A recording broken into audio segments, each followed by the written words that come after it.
Standard 12th, Subject Physics, Third Chapter, Kinetic Theory of Gases and Radiation. From this chapter, let us see the interpretation of temperature in kinetic theory. Interpretation of temperature in kinetic theory. We know that the pressure exerted by an ideal gas on the walls of the container is given as P equal to 1/3 N upon V m V square bar. Therefore, PV will be equal to 1/3 N m V square bar. Therefore, PV equal to 2/3 N into half m V square bar, equation number 1.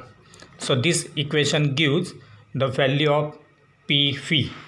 Now the quantity in the bracket, that is half m V square bar, that quantity is representing the average translational kinetic energy of a molecule. So that bracketed term half m V square bar represents the average translational kinetic energy of a molecule. In an ideal gas, the molecules are non-interacting and hence there is no contribution of the potential energy term. Thus, the internal energy of an ideal gas is purely kinetic, and therefore the average total energy E is given as E equal to N into half m V square bar. So this is the average total energy E. Now from this relation, now the average total energy as E is equal to N into half m V square bar. Therefore from equation 1 we can write PV equal to 2/3 E. PV is equal to 2/3 E, where E is half m V square bar, equation number 2. Now by ideal gas equation, from that ideal gas equation we can write PV equal to N kBT.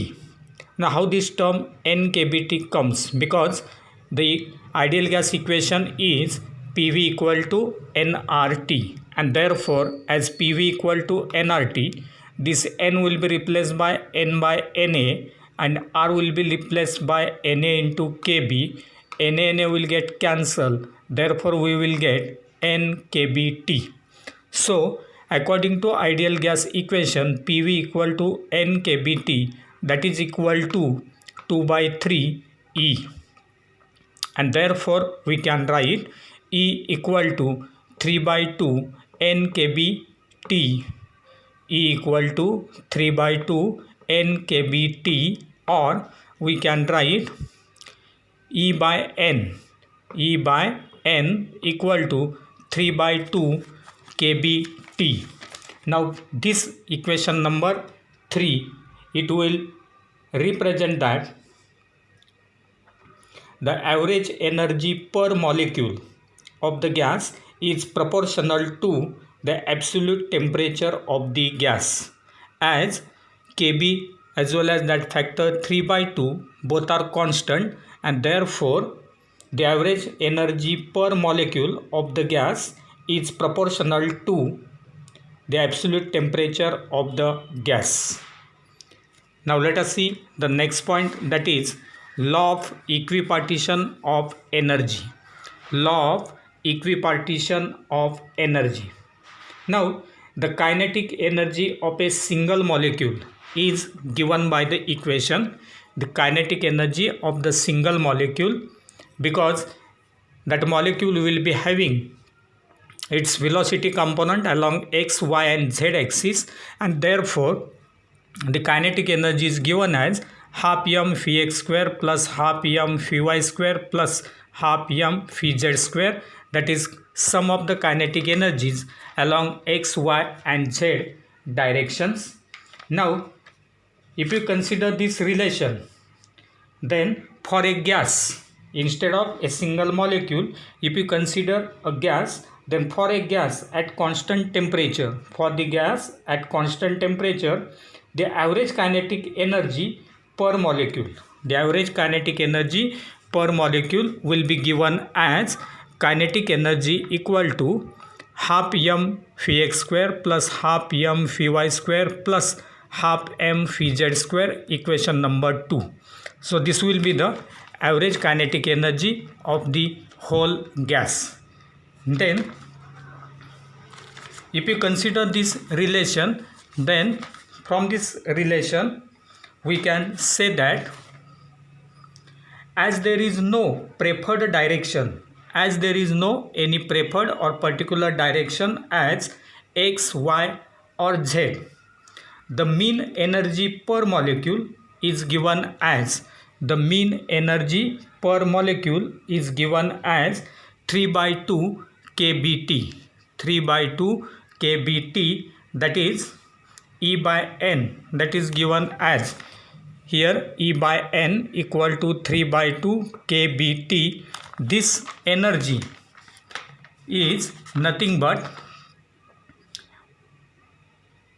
the mean energy per molecule of the gas, and therefore we can write, as there is no any preferred direction x or y or z, we can write half m phi x square must be equal to half m phi y square must be equal to half m phi z square, and that will be equal to half kBt, because that total energy is 3/2 kBt. It will be divided along x, y as well as z direction equally, and hence it will be equal to half kBt.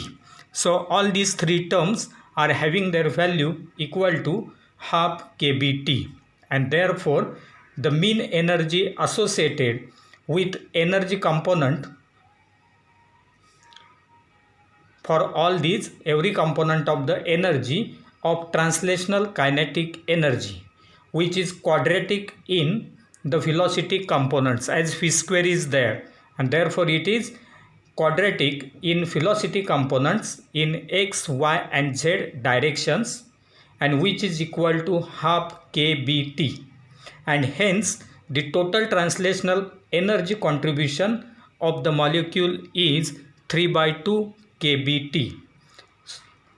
So from this above equation we can say that the mean energy associated with every component of translational kinetic energy, which is quadratic in the velocity components in x, y and z directions, is half kBt, and hence the total translational energy contribution of the molecule to that gas is 3/2 kBt. So this will be regarding law of equipartition of energy. Now let us go for next point, that is degrees of freedom. What are the degrees of freedom? We know that the molecules of the gas are always in the state of random motion, so that they are moving with different velocities in different directions. If a molecule moves along straight line path, if any molecule moves along a straight line, then only x coordinate and only one velocity component, say Vx, are sufficient to describe the location and motion of the molecule along a straight line. Suppose that molecule is moving along x direction, so that in order to locate its position as well as to describe its motion, only its x coordinate and the component of velocity along x direction, that is Vx, will be only required, and hence the molecule will possess only 1 degree of freedom. It will possess only 1 degree of freedom.